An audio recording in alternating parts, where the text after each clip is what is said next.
नमस्कार. 8व्या वेतन आयोगामध्ये शासकीय कर्मचारी आणि पेन्शनधारकांच्या वेतनासोबतच आरोग्याच्या सुविधांमध्ये मोठ्या सुधारणा प्रस्तावित आहेत. वाढत्या वैद्यकीय खर्चाच्या पार्श्वभूमीवर कोणत्या प्रमुख मागण्या ठेवण्यात आल्या आहेत? चला सोप्या भाषेत जाणून घेऊया. पहिली महत्त्वाची मागणी म्हणजे फिक्स्ड मेडिकल अलाउन्स CGHS. केंद्र नसलेल्या भागातील पेन्शनधारकांना सध्या दरमहा अवघा 1,000 रुपये वैद्यकीय भत्ता मिळतो.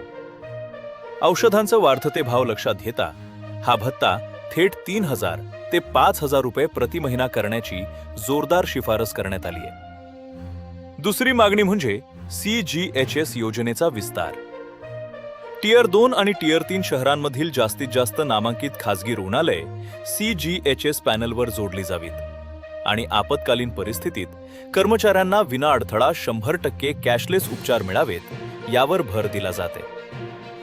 तिसरी बाब म्हणजे सर्व कर्मचारी व निवृत्तांसाठी सर्वसमावेशक आरोग्य विमा योजना लागू करणे. याशिवाय नवीन वेतन श्रेणीनुसार रुग्णालयातील सेमी प्रायव्हेट आणि प्रायव्हेट वॉर्डची पात्रता सुधारून चांगल्या खोल्यांची सोय उपलब्ध करून देण्याचा प्रस्ताव आहे. आरोग्यविषयक या मागण्यांमुळे लाखो कर्मचारी आणि पेन्शनधारकांना मोठा दिलासा मिळणार आहे.